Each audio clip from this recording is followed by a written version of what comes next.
passionate, driven, enthusiastic, euphoric. This is who we are as entrepreneurs. But how we leverage these incredible attributes to dream and build businesses that scale and grow is what this podcast is all about. Hello, I'm attorneypreneur Josh Brown, and welcome to Franchise Euphoria.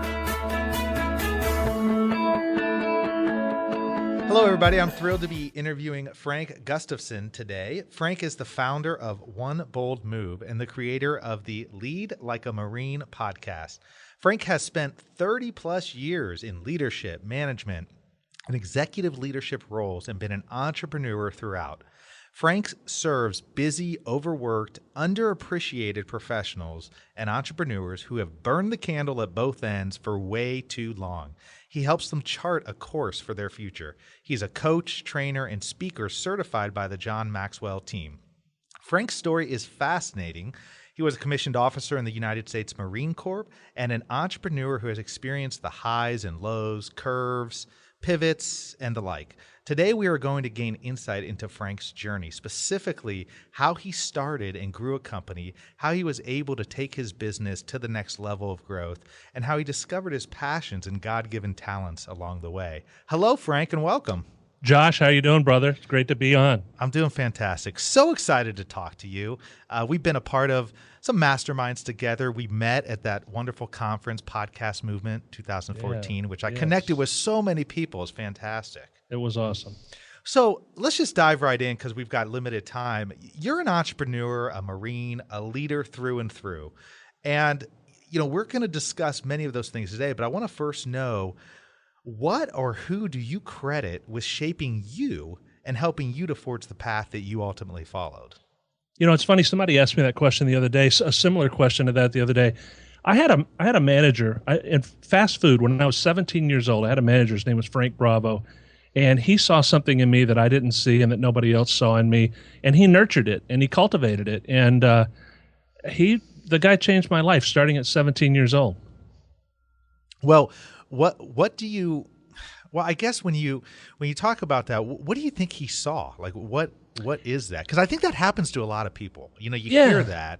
And we're all, I think a lot of us sort of feel lucky when that happens, right? You kind of look back in your life and you go, man, if that one person didn't see that in me, where would I be this day? But I'm wondering what that is. Like, have you seen that in other people?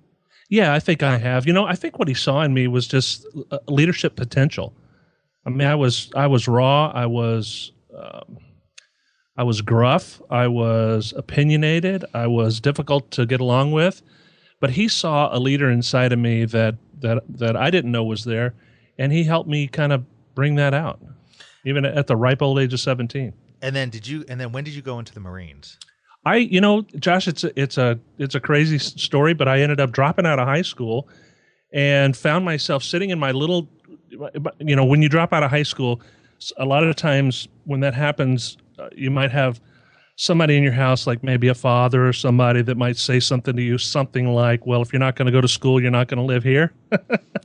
That's exactly what happened to me. So there I am, 18 years old, and I've got this tiny little efficiency apartment, and I've got a twin-size mattress and a chair and a pan that I made popcorn in, and that's all I had, man. I was broke. I was beyond broke. And I'm sitting there as this 18-year-old kid thinking, what happened? My goal had always been to be a millionaire by the time I was 30 years old, and I'm not on that course. What happened to me? What do I need to get back on course? Because this train doesn't go through Millionaireville. And the thing that I determined was that I needed, that I really lacked, was discipline. And I'm like, where in the world can I get discipline? And it was funny because we were just at the State Fair of Texas last week or a week and a half ago, and I showed my kids where I saw my kids. They're all older now, and I showed them where I saw the Marine Corps Silent Drill Team, and that's where I made a decision that I needed to join the Marine Corps and try to instill some discipline in my life. That's kind of interesting. I mean, so first of all, that's insightful at such a young age, right? I mean, I know at 17 we feel like we own the world, right? We know everything. Yes. But that's very I guess inward looking on your behalf. I know I wasn't thinking that way at 17. But if you always had these goals, and I know all of us follow different paths, but your story is so important, and I think will shine light to a lot of people on the varied paths that you can take to success. But I'm curious how basically, you had this dream of wanting to become a millionaire, and then, but yet you drop out of high school. Were you just thinking that you wanted to sort of bypass school, like you just wanted to go to the school of hard knocks and kind of get out there and do things? I don't know that I really thought that deep into it. I couldn't stand to be told what to do. If you say go over here, well, I'm headed over there. And if you say go over there, well, I'm going over here. So how did you last in the Marines for longer than 5 minutes? It was trial by fire. I actually enjoyed boot camp thoroughly. I mean, it was the hardest thing I'd ever done in my life, and I've never done anything that hard since. And I really enjoyed it. I mean, I felt like I was becoming something. I felt like that I had some purpose. I felt like I was going somewhere, and I was learning something that was going to make a difference in my life. And I had a good time. Now, so I'm going to show my ignorance here, and I apologize, but so you were a commissioned officer, right? Non-commissioned officer. I was in the reserves. I ended up as a sergeant in the Marine Corps Reserves. Okay, and how long did you serve actively for? Well, I did boot camp, and then ironically, when I went to my school, I was a ballistic meteorologist, which meant that I supported the artillery. I sent up weather balloons and got the wind speed and direction and things like that in the atmosphere to relay that information to the artillery so they'd know where to shoot. And it was a very difficult school. We had to do a lot of longhand math and trigonometry and stuff that I just couldn't stand. And I ended up graduating first in my class. So it was like, hey, I'm not stupid. I can do this.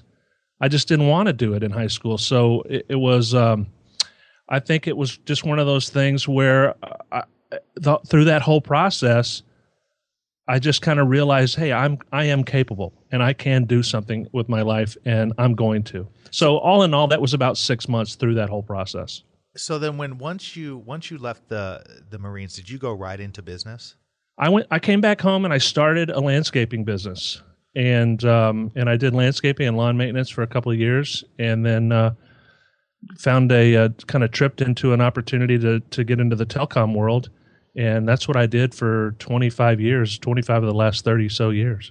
Wow, that's so because I want to focus a little bit on that because, obviously this is the Franchise Euphoria podcast, and so many people who come out of the military look at franchises as opportunities. Obviously, it wasn't something that you did, and I'm a big proponent that it's not for everybody. And just because, there's the systems and processes and, theoretically it's a perfect fit for a lot of returning veterans. I'm curious about what you took from your military experience and what you applied in those early days to kind of get your business, get the landscape business, and then also as you get into the telecom industry, how you got those businesses going and what lessons you learned and you applied in those early days to just get those businesses off the ground.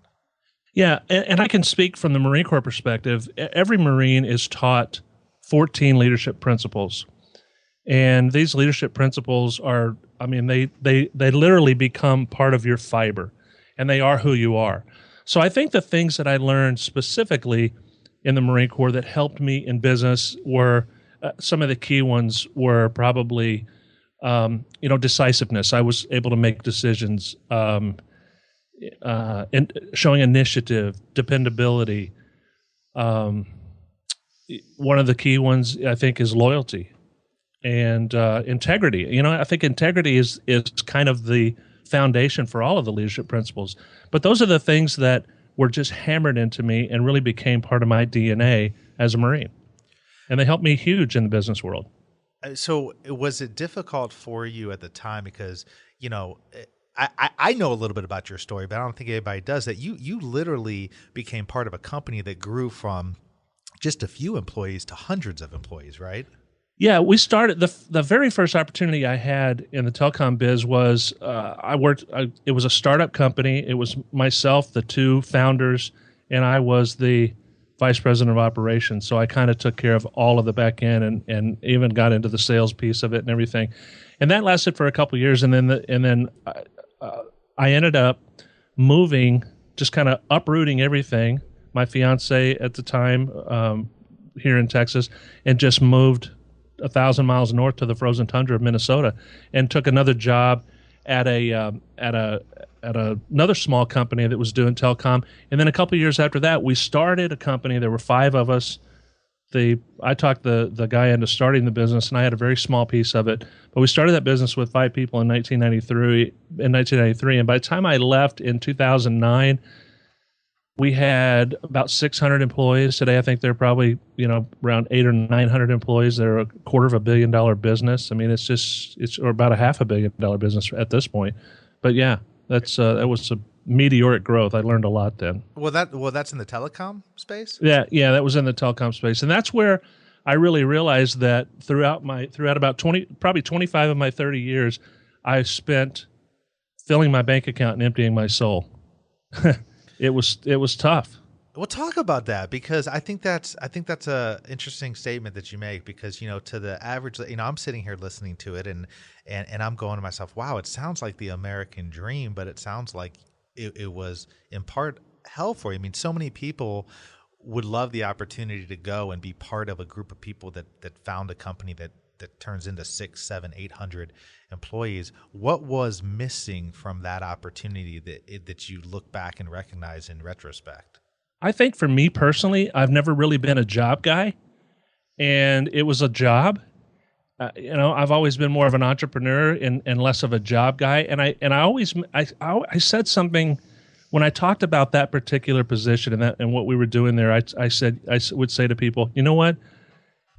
If you have to have a job, this is a great job to have, because I was making a ton of money, and my family had a great lifestyle, and they would go on vacations, and then my wife and I would go on a company trip once a year. But that's about it, man. I was cranking it away. When I finally made the decision to leave that company, I had started for about a year. I had started a new division in the company, and I was literally working every week, no less than 60 hours a week.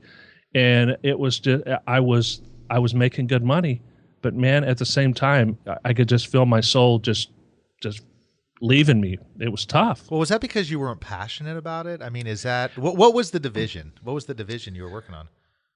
We had started a maintenance business. Okay. And we were maintaining telecom systems all over the country, and I was doing a lot of traveling. I was out of town a lot, which was okay. I mean, I didn't mind traveling so much, other than the part that I had to be away from my family to do it. But I was out doing something that I was passionate about, which was getting in front of customers, speaking, and kind of having an opportunity to be on a stage, so to speak. And I enjoyed that piece of it.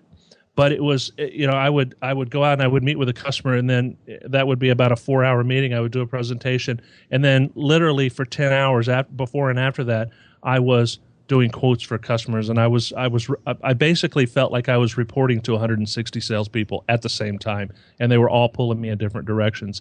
And it was a difficult situation because it felt like a task. It felt like a chore. When did you recognize that? Probably, I had starting with this company in 1993 and going through a bunch of different iterations and growth and things like that, I had made a couple of different changes. Fortunately, I was in a position where, as the executive vice president, I could go to the owner of the company. I could say, hey, I'm thinking about this. What are your thoughts? And he would say, yeah, write a business plan around it and let me know. And I would do that, and we would sit down, and I would start something new. So it was kind of a cool situation, because within the company, I could start something new and kind of be reinvigorated and regenerated. So probably about 3 times over that 16 years that I worked with that company, I had done that 3 times. And by the 3rd time, I realized, you know what? This was probably around middle of 2008. I decided I can't keep doing this. I mean, I could reinvent something else for myself and stay happy for a couple of years, but in the grand scheme of things, I need to get out and do my own thing. I need to be my own boss. I need to call all the shots, not just a few. Now, so it sounds like were you primarily an ops guy, operations? I mean, is that your forte? It's interesting, because I was an operations guy stuck in a sales guy's body for most of my life. I enjoy operations. I was good at it, but I was also really good at sales, and I enjoyed sales, and sales was really where I excelled and made the money. See, that's fascinating because, in the franchising world, the best kind of, at least I believe, the best kind of owner operators are great operators at heart, and they're great managers. That may not be what they love to do, but they have an innate ability or a learned ability to do it. That's why so many people coming out of the corporate world that have been in that structure will make or can make great franchisees. I'm curious, how does somebody identify that as a talent? Because obviously, it's apparent to me that you have that as a talent. It may not be what you enjoy, and you enjoy the sales part, you enjoy other aspects, but what are some characteristics, what are some things that can help people identify that that's what they're good at, to kind of give them an idea on sort of which way they should go in terms of a business opportunity? That's tough. I read a book probably about 10, 12 years ago called Now Discover Your Strengths by Marcus Buckingham. And that book was really revolutionized my life. And it was a pivotal moment, because what it did was it gave me it helped me understand who I am, and it gave me permission to be who I am. So one of the strengths that I've got is strategic and futuristic. There's two of the strengths: strategic and futuristic. And the third important one is activator. And as a strategic, futuristic activator, I think the thing in me that helps me kind of understand that ops piece and kind of be able to cast a vision and to lay something out and to kind of see into the future where something's going to go are those three pieces. The strategic piece, I can kind of put the pieces in the puzzle together by just looking at the pieces sitting there. I kind of know, I just kind of know where they're supposed to be.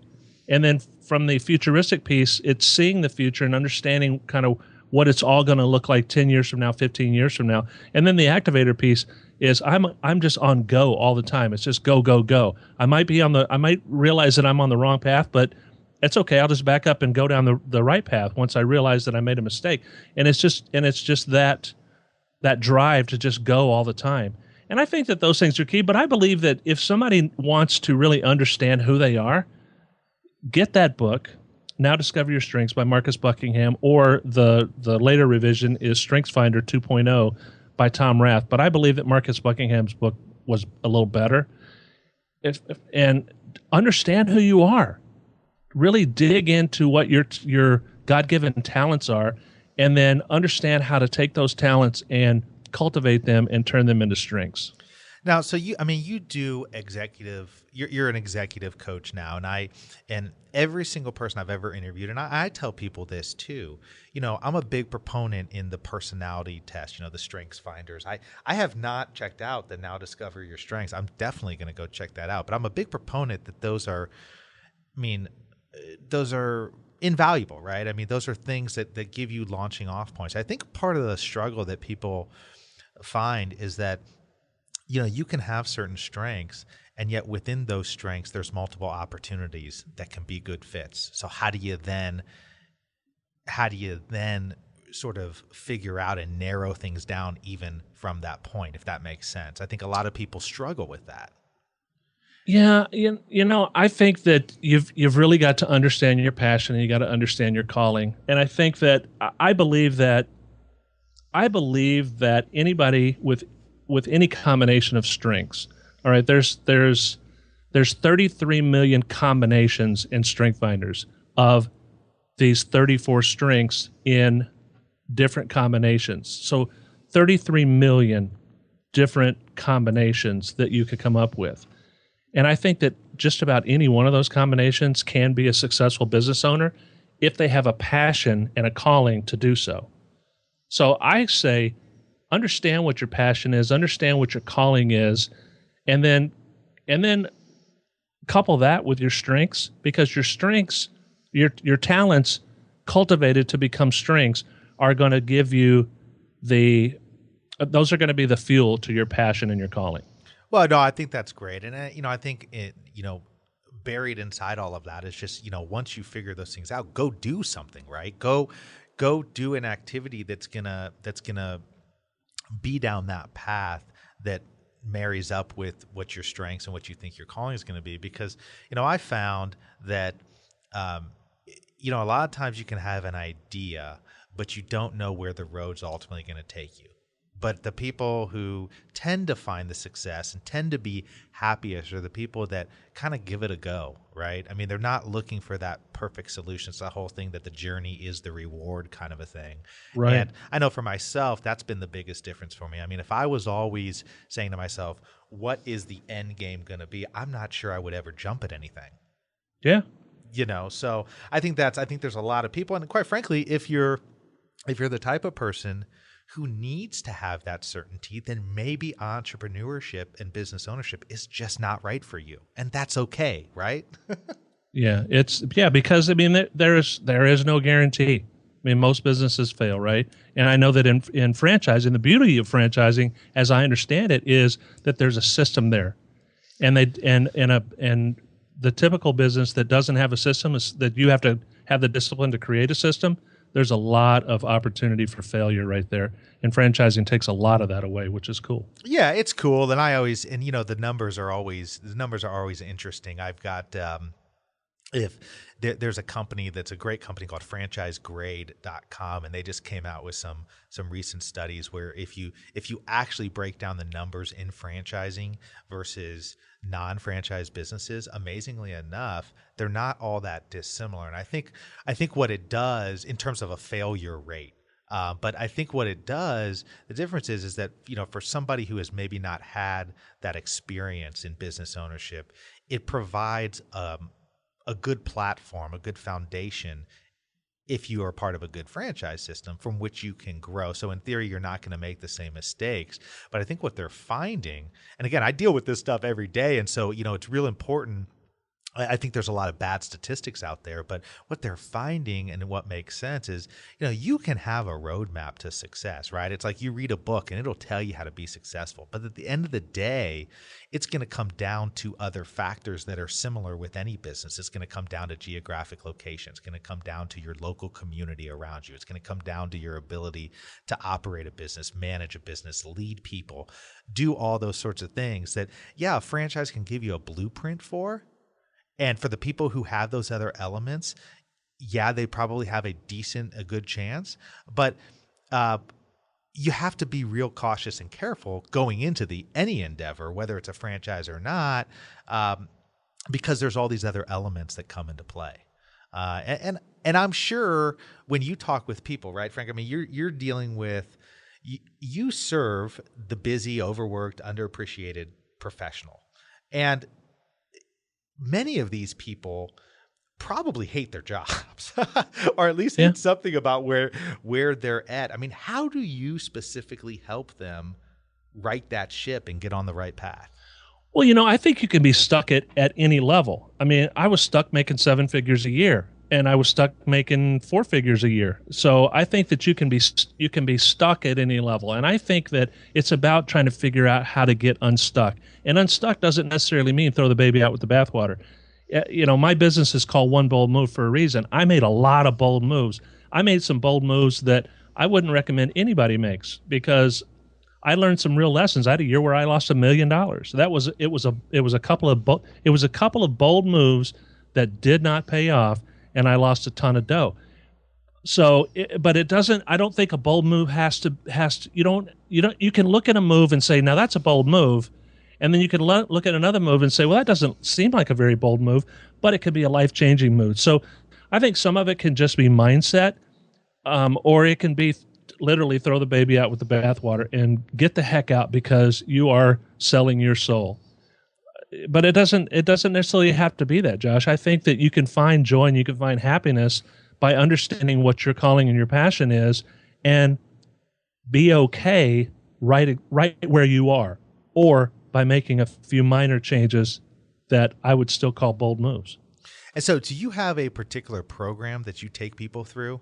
If they're interested in your coaching, I mean, what sort of things do you, what process, and I know you're a John Maxwell certified trainer, so what kind of process do you take people through? I key a lot on Strength Finders. I really believe that discovering and understanding your strengths is key. And then I've got a couple more tools. I've got one that really helps you find your passion. And it's something that I took a little bit of this from a guy named Ray Edwards that we both know, who's just a fantastic individual. But I kind of tweaked it to meet my own needs. And what I'll do, Josh, if you want to put a link out there, oneboldmove.com/euphoria, and I'll direct people to this process to really kind of help you find your passion and your calling. And then there's always Strength Finders, and I love the Strength Finders process, and I think that is really understanding what's going on inside your own brain, inside your own life, is part of the key to getting yourself unstuck. No, that's fantastic. We'll definitely put a link up to that. And I think part of the equation is that, with all your experiences, Frank, everything that you've gone through, we've just sort of touched the surface here.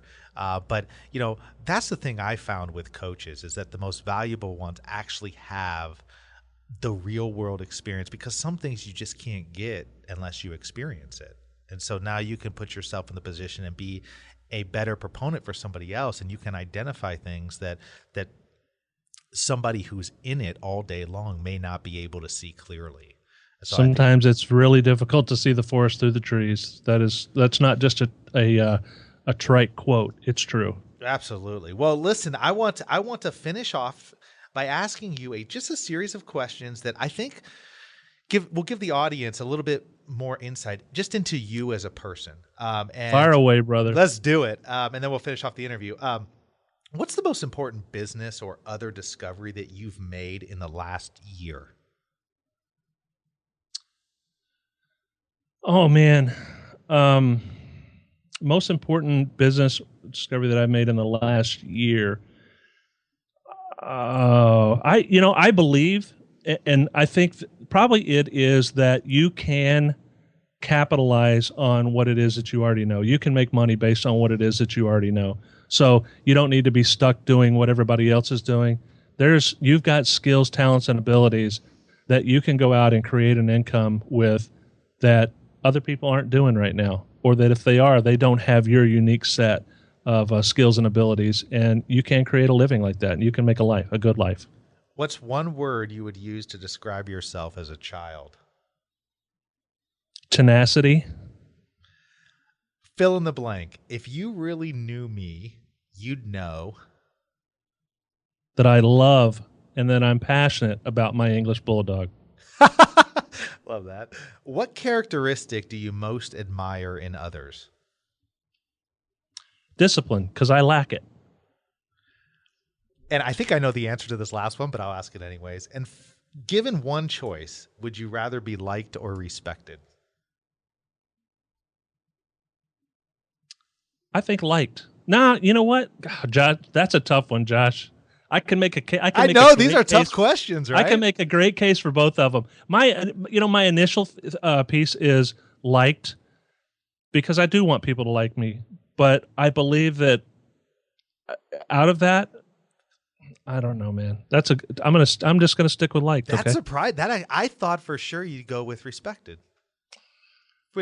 With your military background, like I said, I can make a huge case for respected as well.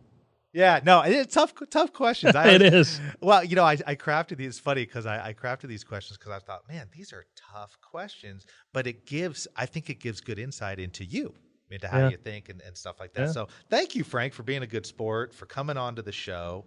I think you're doing some really cool things. I think you've got, just like I said early on, a fascinating background, and it's really been a pleasure speaking with you. How can people get a hold of you?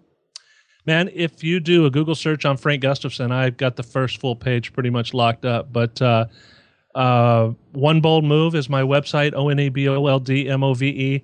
And if you want to go to OneBoldMove.com/euphoria, I will have some stuff out there with regard to helping you find your passion and your calling.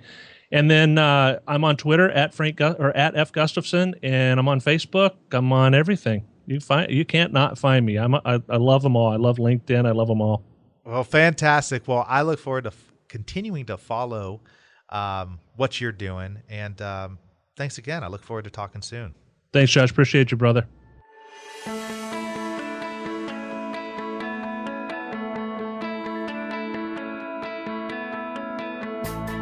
Thanks for being with us today on the Franchise Euphoria podcast. If you enjoyed this episode, please be sure to go to iTunes and provide a review. Also, please remember that although Josh Brown is a licensed and practicing attorney, nothing contained in this podcast should be construed as legal advice, because it is not. The information contained in this podcast is general and educational in nature, and none of it should be relied upon as legal advice. That being said, if you have questions for Josh and would like to contact him, please email him at josh@franchiseeuphoria.com. Thank you so much for listening, and we hope you tune in to our next weekly episode.